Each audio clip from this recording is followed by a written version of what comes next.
하나 둘. 하나님께서는 찬양을 매우 기뻐하십니다. 시편에 보면 황소 굽이 달린 황소 한 마리를 드리는 것보다 더 기뻐하신다 그러셨는데, 황소 한 마리가 얼마나 갈까요? 한 돈 1,000만 원 갑니까? 한 5분이 오늘 찬양하셨나요? 한 5,000만 원 드린 겁니다.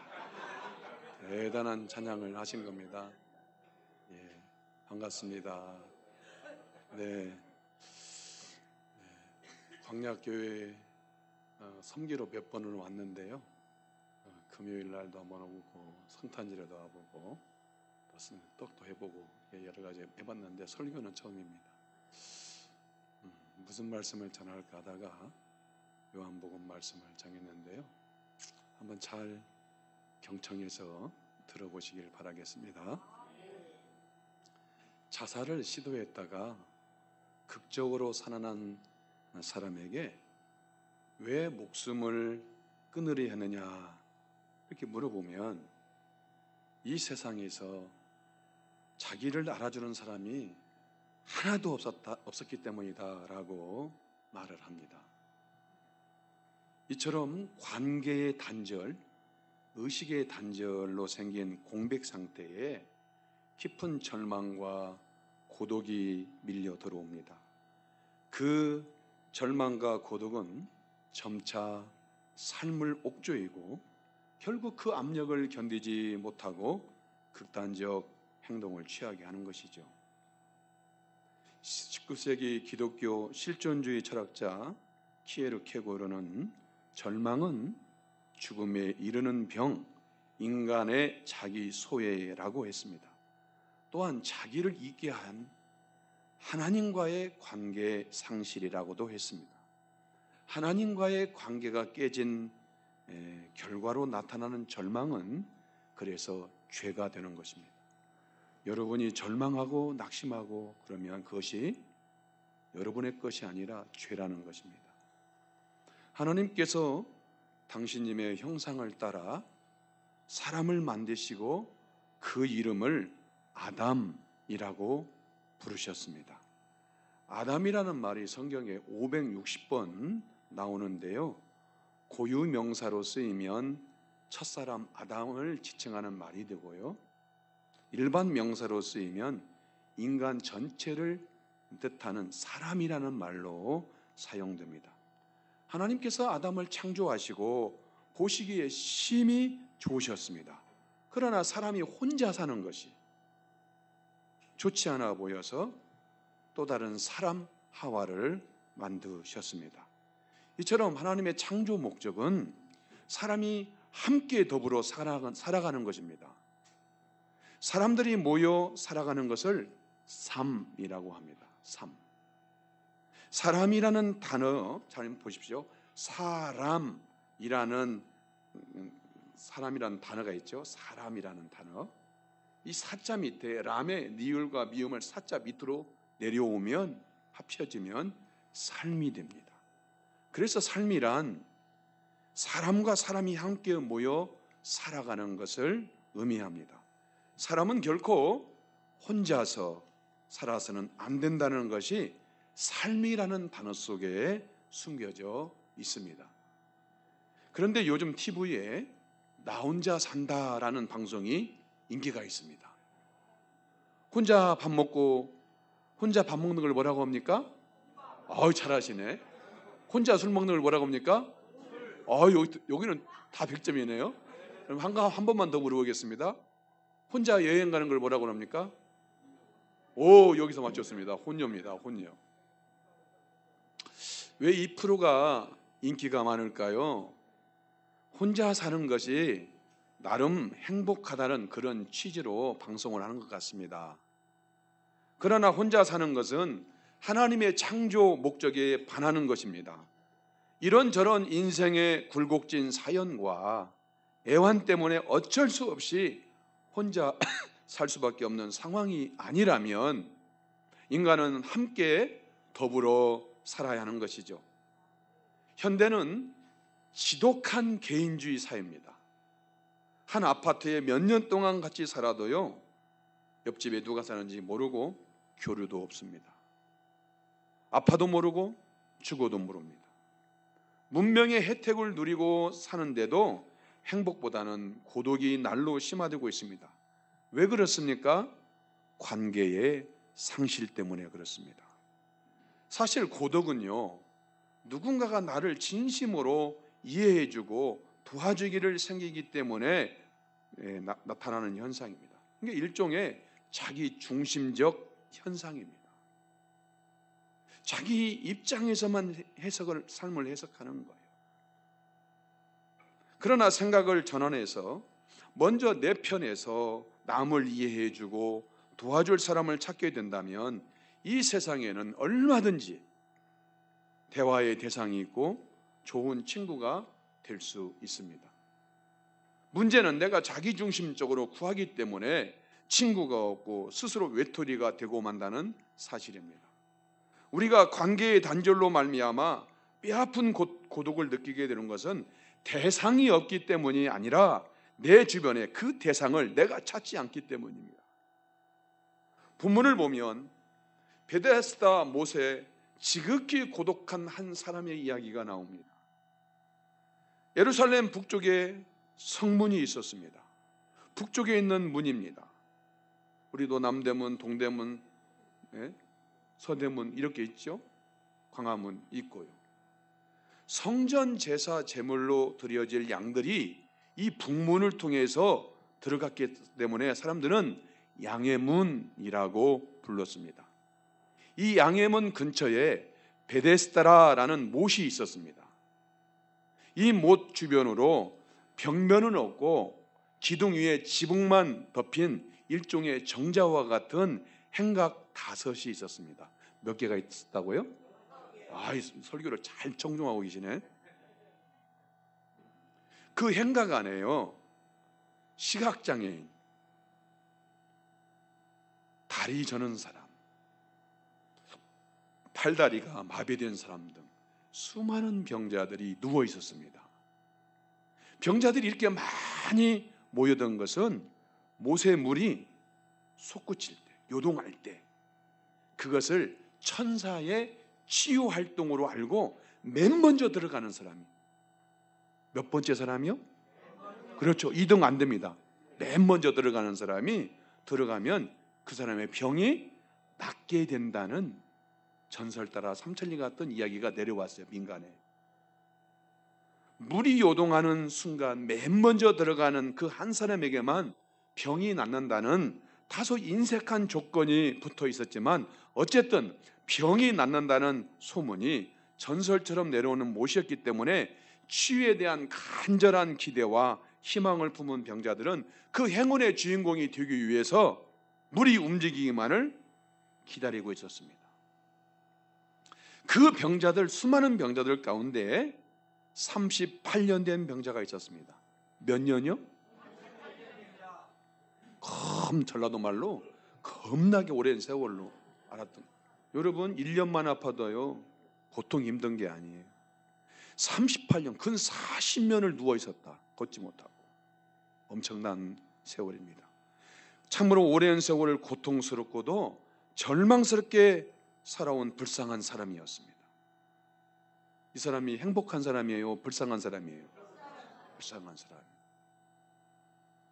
예수님께서 38년 된 병자를 만난 것은 오늘 이 1절을 보면 명절날이었고 또한 안식일이었다 말씀합니다. 그러니까 두 가지입니다. 명절날이었고, 어떤 명절인지 모릅니다. 3대 절기 중에 한 가지는 분명한데 명절날이었고 동시에 그날이 안식일이었습니다. 이 사람은 명절날에도 기쁨이었고 안식일에도 참된 안식이 없는 사람이었다는 것입니다.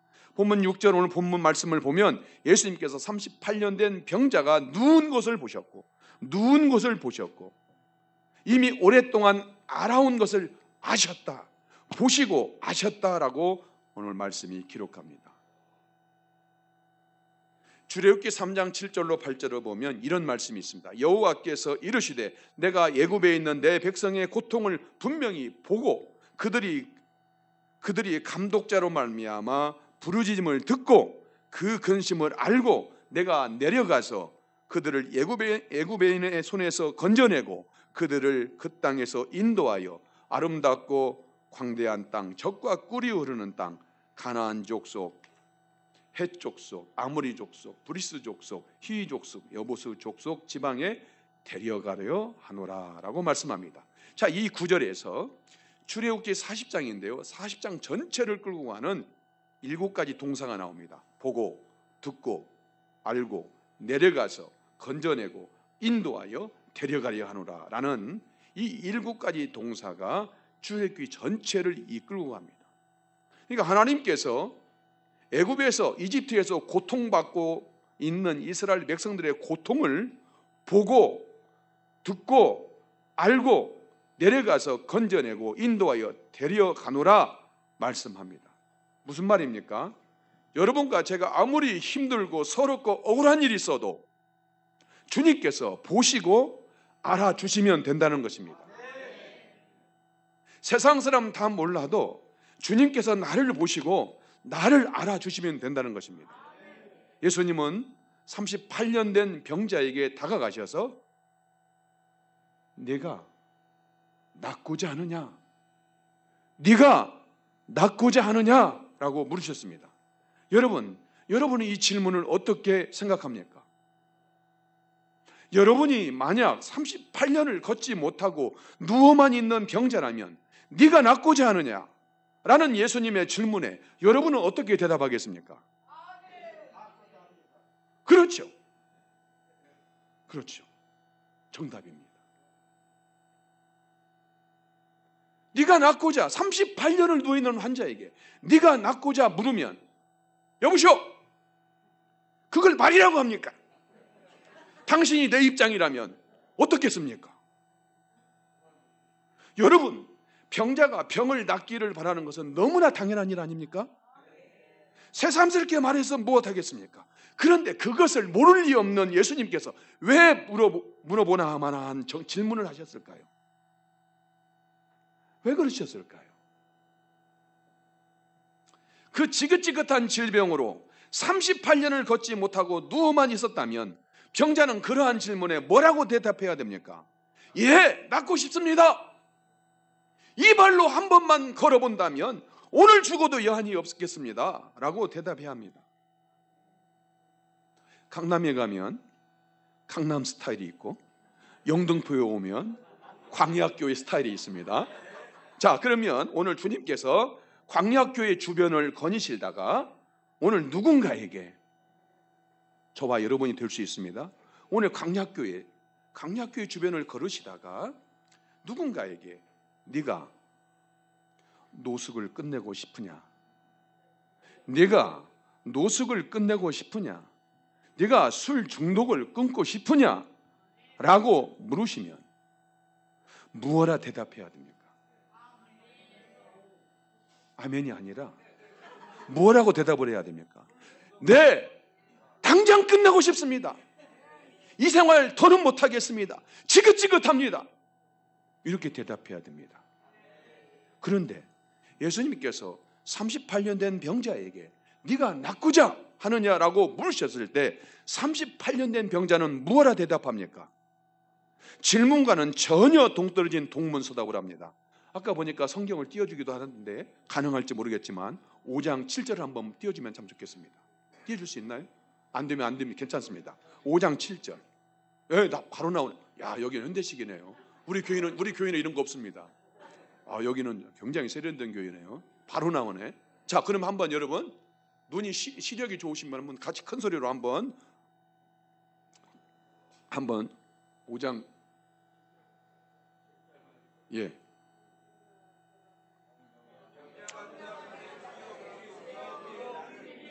다시 맞춰야 돼. 하나님 말씀은 라임이 있어. 똑같이 해야 돼. 중국 하면 말씀이 웅왕왕 그러는데 시작.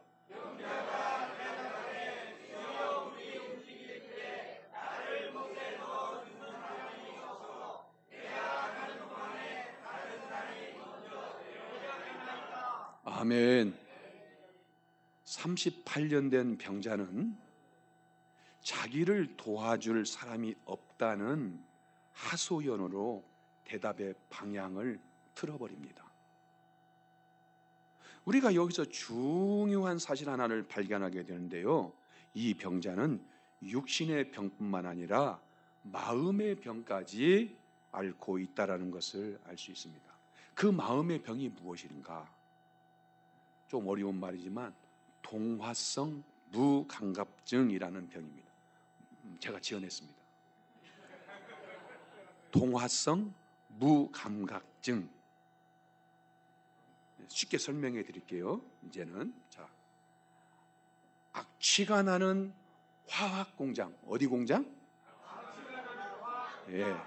악취가 나는 화학 공장에서 일하는 사람은 처음에 견디기 힘들지만 오래 일하다 보면 그 냄새에 점차 동화되어서 아무렇지도 않게 됩니다.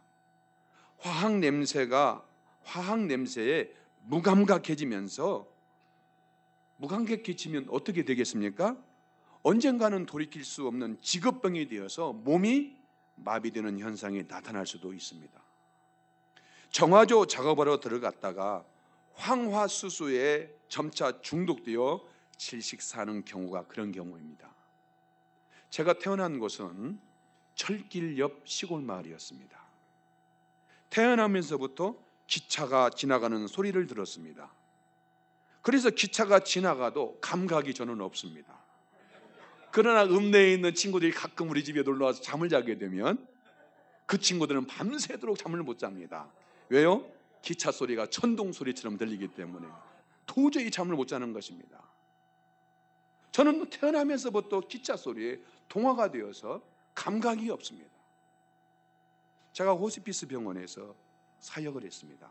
말기암 환자들 늘 시신염하고 장례칠 화장장 가서 화장하고 그 시신 처리하고 그렇게 병원에서 살다가 2, 3개월 지면 천국 가는 다 또 천국으로 세례받기 위해서 천국으로 환송하고 예배드리고 그런 사역을 했습니다.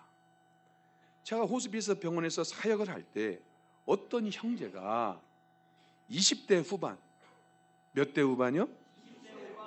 70대 후반이 아니고 20대 후반이면 얼마나 젊습니까? 20대 후반의 젊은 나이에 말기암을 진단받고 입원했습니다. 정확한 병명은 제가 기억이 나지 않지만 자고 나면 그 친구의 방 안에 발 디딜 곳이 없을 정도로 허물이 벗겨져 가득했습니다. 머리부터 발끝까지 피부가 벗겨지는 것입니다. 젊은 나이에도 휠체어를 탔습니다.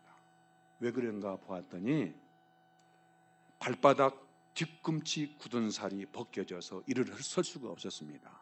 터져버리니까요. 제가 그때 처음 알았습니다. 발뒤꿈치 굳은 살 저는 목욕탕 가서 1시간 동안 벗겨냅니다. 지긋지긋하게 굳어져서 터지니까요. 터지기 전에 다 벗겨지는 작업이 1시간 걸립니다. 불려가지고. 그래야 부드러운 속살이 나옵니다. 그런데 저는 그 친구를 보면서 처음 알게 되었습니다.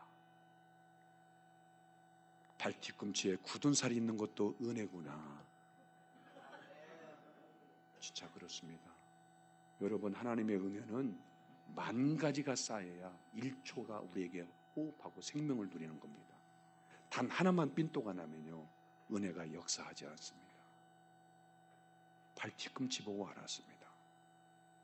그런데 그 형제가 몸이 말기암에 젊은 나이에 몸이 병들게 된 것은 이유를 물어보니까 식품을 기름에 튀기는 곳에서 일했다는 것입니다. 여러분, 식물성 기름이라도 불에 닿으면 발암성 화학물질로 바뀌어버린다는 사실을 그 친구는 모르고 계속해서 호흡기가 그 발암물질에 노출된 것입니다. 여러분, 죄를 짓는 것도 마찬가지입니다. 처음 죄를 지을 때는 두렵기도 하고 죄책감도 생기지만 1번, 2번, 3번 거듭하면 동화성이 생기게 되어서 나중에는 아무런 꺼리낌 없이 계속해서 죄를 짓게 되는 것입니다. 바늘도둑이 못 돼요? 그렇죠. 새가슴이 못 돼요? 강심장 되는 것입니다. 여러분이 처음부터 강심장 아니었습니다. 여기 얼마나 유명한 동네입니까? 강심장들이 얼마나 많습니까? 일반 사람은 자질러지를 볼 수도 없는 그런 광야 아닙니까? 정말 광야 같은 것 아닙니까? 이처럼 우리는 죄에 대해 자꾸 면역이 생기고 죄에 대한 불감증 환자가 되어갑니다. 죄에 대해 점점 동화되어 가고 감각이 둔해지는 것입니다. 그래서 데살로니가전서 5장 22절에서는 악은 어떤 모양이라도 버리라 라고 명령하고 있습니다. 악은 어떤 모양, 어떤 형태, 어떤 종류의 사소한 죄라도 간과하지 말고 엄중히 그리고 민감하게 민첩하게 반응하라는 것입니다. 본문에 나오는 병자는 38년을 계속 누워만 있었기 때문에 그것이 습관화되고 체질화되어 버렸습니다. 나는 걸을 수 없어. 나는 걸을 수 없어. 내 병은 안 돼. 이러한 나는 걸을 수 없어. 나는 안 돼. 내 병은 안 돼. 라는 생각이 완전히 고질화되어 버린 것입니다. 혹시나 하고 한가닥 희망을 품고 행각에 누워 있지만 물이 움직일 때 가장 먼저 들어갈 수 없다는 현실적 불가능에 어느덧 통화되어 버렸습니다. 집안에 환자가 있으면 어떻게 됩니까? 보통은 모든 가족들이 달려들어서 그 병을 치료하기 위해 노력하는 것이 일반적입니다. 그러나 이 사람은 38년 동안이나 알아누워 지내는 동안 그를 돌보던 부모는 돌아가셨는지, 형제 자매는 그를 버리고 떠나버렸는지, 혹시 결혼했다면 아내나 자식으로부터 버림을 받았는지 성경은 침묵합니다. 말하지 않습니다. 다만 분명한 사실은 지금 그의 곁에 남아있는 사람은 단 한 사람도 없다라는 것입니다. 마지막으로 베데스다 못에 가서 유행이라도 바라라고 누가 데려다 주었는지 아니면 갖다 버리듯 베데스다 못 행각에 두었는지 알 수는 없습니다. 분명한 사실은 누구의 보살핌도 받을 수 없는 그에게 누군가 가족들의 따뜻한 보살핌을 받으며 기다리다가 베데스다 못이 솟구칠 때 온 가족이 힘을 다해서 병자를 데리고 못으로 뛰어들어가는 모습을 보기라도 하는 날에는 자신의 신세가 더욱 처량할 수밖에 없었습니다. 그런 일이 벌어진다면 축하해주고 함께 기뻐해야 하는 건데 그런 기회조차 없는 자신의 신세가 더욱 슬프고 처량하기만 하는 것이었습니다. 재산이라도 넉넉하다면 사람을 사서라도 못에 던져주기를 바랄 수 있었겠지만 38년이나 병으로 알아놓은 자요 모두에게 버림받은 그에게 재산이 남아있을 리 없었습니다. 하나님으로부터 치유의 능력과 은혜가 베풀어지는 바로 그곳에서 어찌할 수 없는 자신의 처지가 더욱 비참하고 서러웠을 것입니다. 38년 된 병자는 네가 낫고자 하느냐? 네가 낫고자 하느냐라는 예수님의 물음에 주여 물이 움직일 때 나를 못에 넣어주는 사람이 없어 내가 가는 동안에 다른 사람이 먼저 내려가나이다 라고 대답했습니다. 이것은 실로 절망적인 말이 아닐 수 없습니다. 왜냐하면 내 처지를 불쌍히 여기고 도와줄 사람이 한 사람도 없다라는 것은 내가 이 세상에 더 이상 살아가야 할 존재 이유가 없는 말이기도 했기 때문입니다. 오늘 주님께서 광약교회에 오셔서 여러분에게 네가 낫고자 하느냐라고 물으신다면 여러분은 무엇라 대답해야 됩니까? 저는 이 본문을 묵상하다가 네가 낫고자 하느냐는 말씀 앞에서 더 이상 앞으로 나아가지 못했습니다. 만약 내가 38년을 누워있는 병자의 상황이라면 네가 낫고자 하느냐라는 주님의 말씀에 무엇라 대답했을까를 생각해 보았습니다. 제 입장에서 생각해 본 겁니다. 나 같으면 38년을 누워있다면 내가 무슨 네가 낫고자 하는 그 질문 앞에 저는 뭐라고 대답할까를 생각해 보았습니다.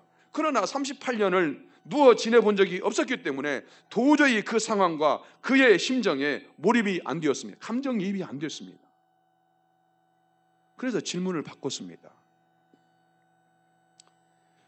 저는 목사니까 교회가 부흥하고 싶으냐? 교회가 부흥하고 싶으냐? 그렇게 질문을 바꾸니까 주님의 음성이 확성기처럼 증폭되어 다가왔습니다. 교회가 부흥하고 싶으냐라고 주님이 물어보신다면 저는 뭐라고 대답해야 됩니까? 네, 그렇습니다. 부흥하고 싶습니다. 부흥하고 싶습니다. 다른 말이 필요 없습니다. 네, 주님, 부흥하고 싶습니다.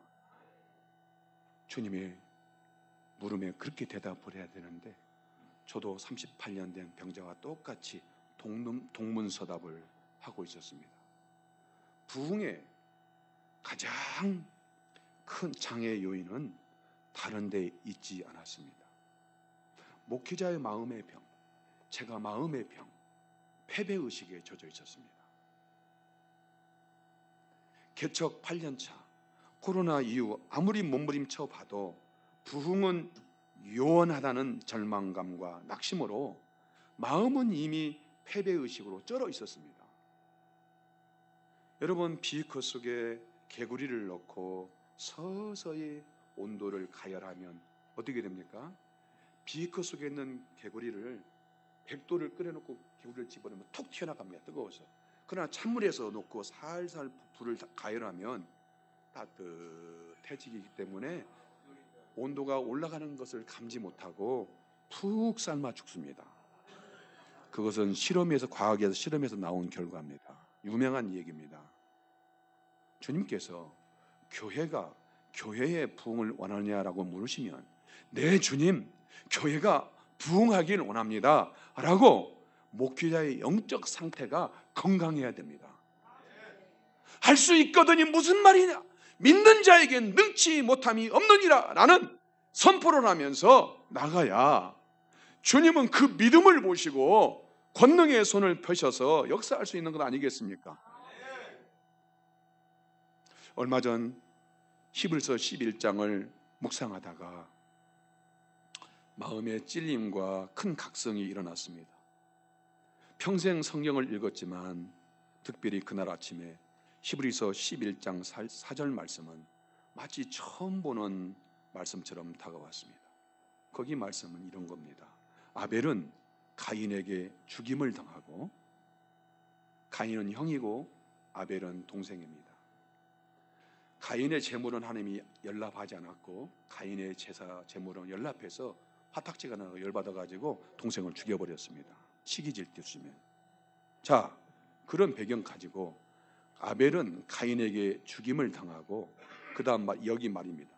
그 믿음으로써 지금도 말하고 있느니라.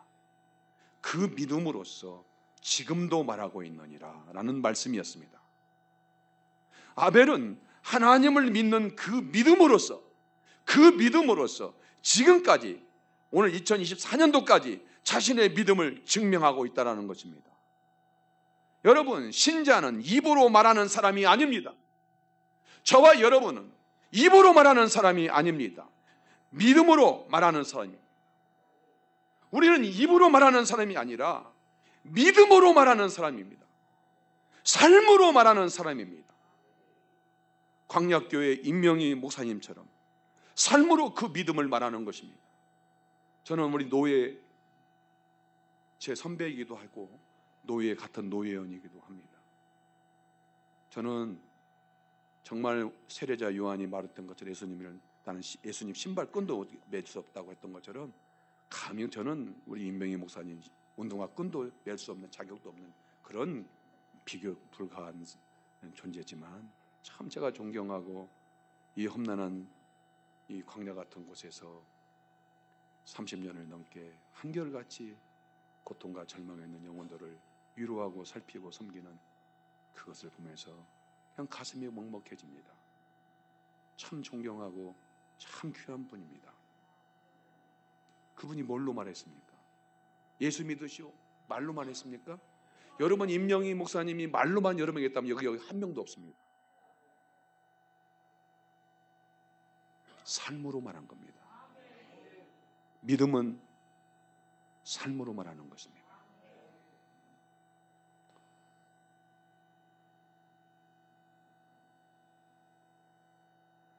(38년) 된 병자는 언제 치유됐을까요?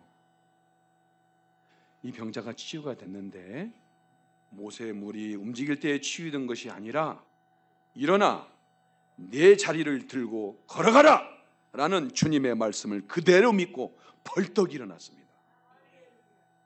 믿음은 바라는 것들의 실상입니다. 믿음은 바라는 것들의 뭐라고요? 허상이 아닙니다. 둥그런 담는 게 아닙니다. 여러분이 믿으면 믿는 대로 그 실상이, 믿으면 믿는 대로, 말하면 말하는 대로, 선포하면 선포하는 대로 되어져라! 되어져라! 그것이 기노마이라는 말이에요.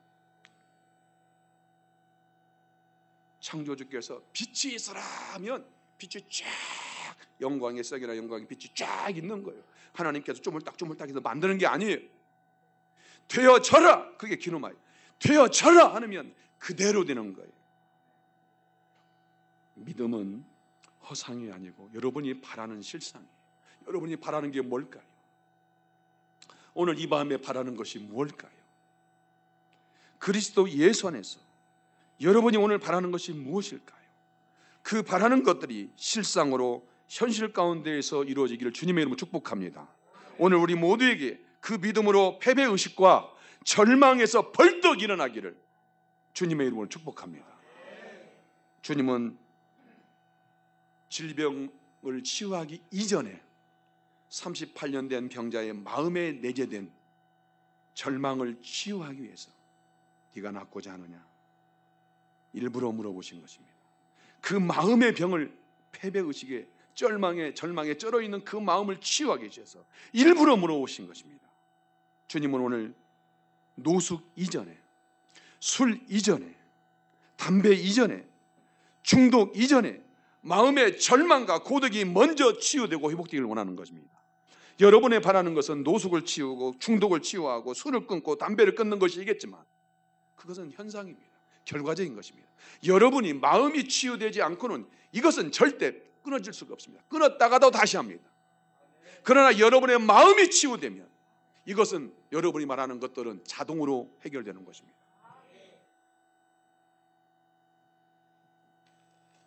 하나님의 관계, 하나님과의 관계, 인간과의 관계가 회복되기를 주님의 이름으로 축복합니다.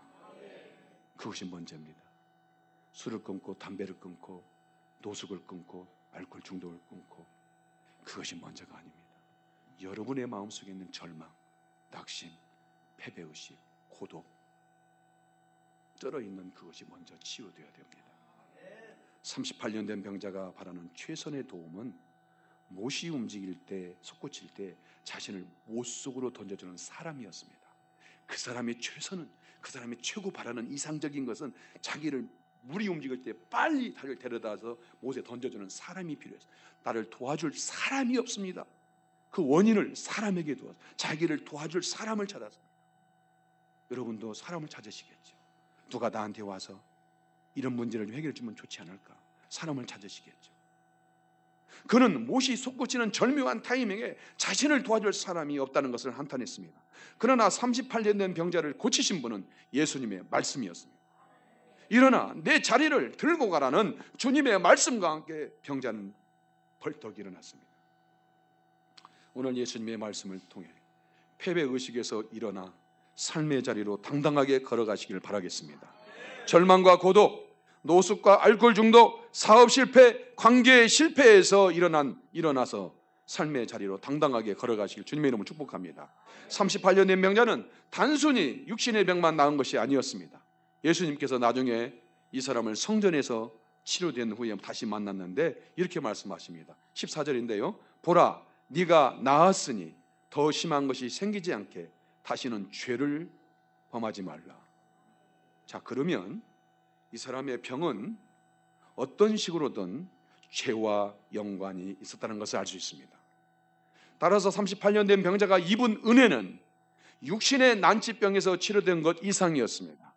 죄라고 하는 가장 근본적인 질병을 고침받은 은혜를 입은 것입니다. 병만 치유된 것이 아니라 죄의 문제, 근원적인 문제까지 치유되고 회복된 것입니다. 마태복음 11장 18절에서 수고하고 무거운 짐진 자들아 다 내게로 오라 내가 너희를 쉬게 하리라 말씀하셨습니다. 주님께서 지극히 사랑하는 성도 여러분, 주님 앞에 나오길 바랍니다. 그러면 모든 얽매여 있는 죄의 사슬로부터 자유함을 얻게 되고 참된 위로와 안식을 얻을 줄로 믿습니다. 여러분을 얽매고 있는 38년 된 질기고 질긴 문제라 할지라도 벌떡 일어날 줄로 믿습니다. 그런 은혜가 여러분의 있기를 주님의 이름으로 축복합니다. 다 같이 기도합니다. 사랑하는 주님, 보시옵소서. 그리고 기억해 주시옵소서. 주님을 사람을 의지하지 아니하고 이 시간 주님 앞에 나왔나이다. 이들의 상황과 형편을 살피시고 보시고 알아주시어서 저들의 근원적인 내면에 숨겨져 있는 그 병들을 치유하시고 회복시켜 주시옵소서. 그 내면에 숨겨져 있는 모든 죄의 문제가 해결되어서 영육이 강건함을 입고 벌떡 일어설 수 있도록 패배의식에서, 절망에서, 낙심에서, 노숙에서, 알코올 중독에서 쩔어있는 그 어둠의 자리에서 주님의 말씀을 붙들고 벌떡 일어날 수 있도록 이들을 새롭게 해 주시옵소서. 예수님 존귀하신 이름으로 간절히 기도드리옵나이다. 아멘.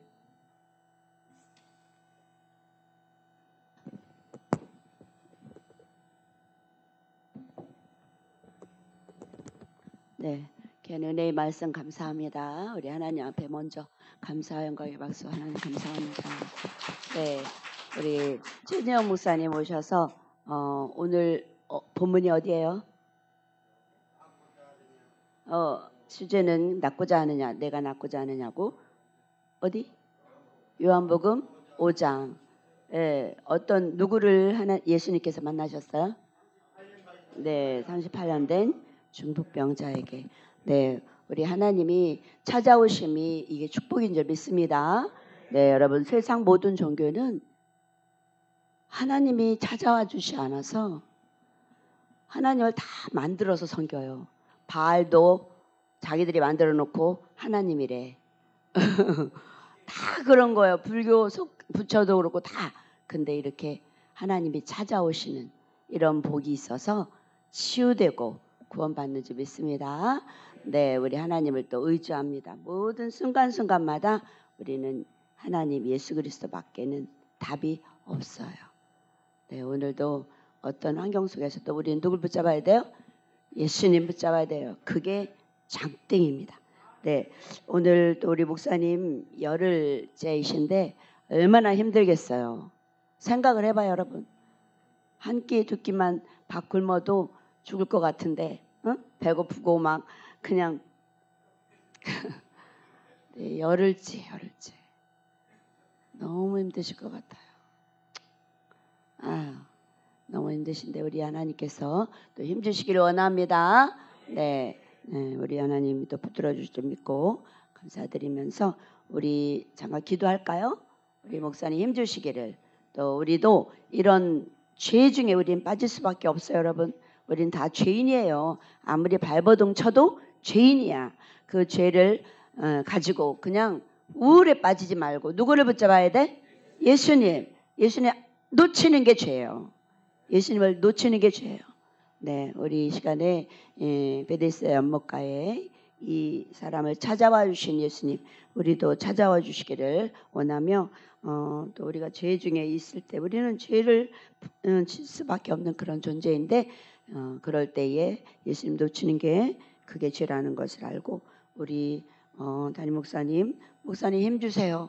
이제 내일은 이제 10하루째인데 하나님 힘주세요. 우리 짧게 기도하고 마치도록 하겠습니다. 주님 한번 부르고 주님 도와주세요. 우리 기도합시다.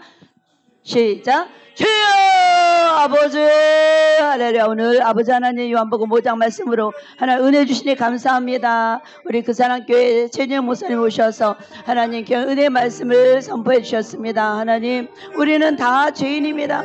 그러나 우리 하나님 이 죄인을 찾아와 주시는 우리 하나님 감사하며 우리 하나님 앞에 우리가 날마다 회개하며 서기를 원합니다. 하나님 붙들어 주시고 아버지 하나님 특별히 오늘 아버지 하나님과 또 회개하며 주님 앞에 이 건축 문제를 놓고 기도하시는 아버지 또 아버지의 성도님들의 건강을 놓고 기도하시는 담임 목사님을 기억해 주시길 원합니다.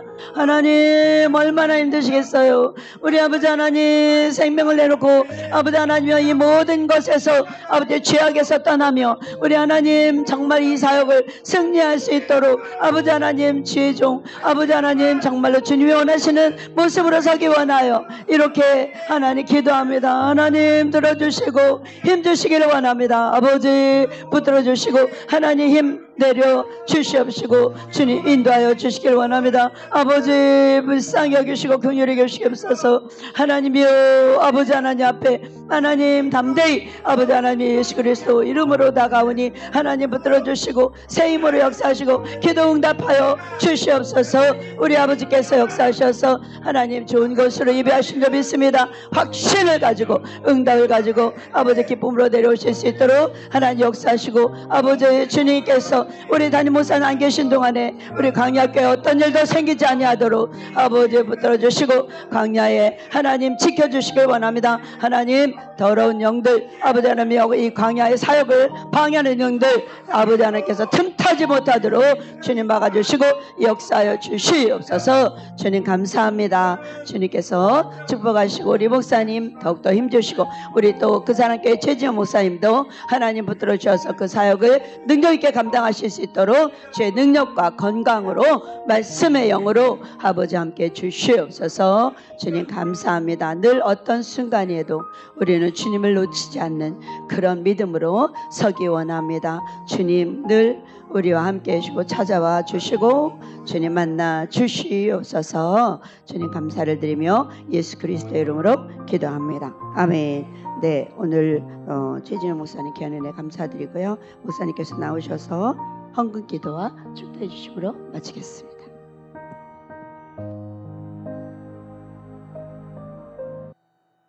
사랑하는 주님, 가부의 두 랩돈을 기억하시고 그 중심을 살피시고 그 사정과 형편을 돌보셨던 것처럼 광야교회 사랑하는 성도들의 삶을 애환을 살피시고 보시고 알아주시고 거룩한 길로 생명의 길로 은혜의 길로 인도해 주옵소서.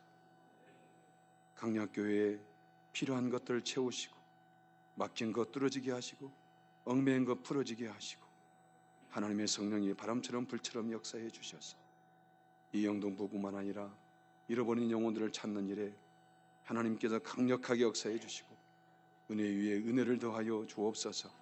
특별히 우리 임영희 목사님 신원을 강건케 하시고 성령으로 기름 부어주시고 능력 장종 안에 붙잡아 주셔서 작정한 기도의 기간까지 하나님 굶주림의 고통에서 자유케 해주시고 육을 능가한 성령의 능력으로 하나님 붙드셔서 힘있게 하셔서 하나님 끝날 때까지 승리할 수 있도록 도와주시고 악한 어둠의 세력, 흑암의 세력 하나님 틈타지 못하도록 천군 천사로 지켜주시고 힘센 천사를 보내주셔서 그 신원을 안위해 주시옵소서. 드려진 예물을 축복하시고 흠양하시고 이 예물을 축사하셔서 오병이의 역사가 넘쳐나게 하시고 12강주리가 넘는 부스러기 은혜가 넘쳐나게 하시고 창조주의 부스러기는 부스러기가 아니다라는 것을 깨닫고 하나님 나라를 위해서 하나님 아름다운 것들을 더욱더 심을 수 있는 믿음의 부유한 자들, 선한 사업의 부유한 자들이 다 될 수 있도록 축복해 주시옵소서. 지금은 길이요 진리요 생명이 되시는 예수 그리스도의 은혜와 독생자를 아낌없이 나 같은 죄인의 기술을 내어 위에 내어주시는 하나님 아버지의 만극하신 사랑하심과 세상 끝날까지 나를 고아처럼 버려두지 아니하시고 영원토록 함께 하시는 보혜사 성령님의 감동 감화내주 역사 충만하심이 오늘 내가 낫고자 하느냐라는 주님의 질문에 아멘 주여 낫고 싶습니다 라고 당당히 말하며 마음의 패배의식과 절망과 고독 모든 관계의 단절 다 끊어내고 벌떡 주님의 말씀에 부응하여 일어섬으로 당당하게 삶의 현장으로 들어가 살아가고 승리하기를 소원하는 사랑하는 성도들 머리머리 위에 가정과 직장과 사업장 위에 한국교회와 북한 동포들과 지하교인들과 열방을 향하여 예수 구승하는 수많은 선교사들 사역 현장이 영원토록 함께 있을지어다. 아멘.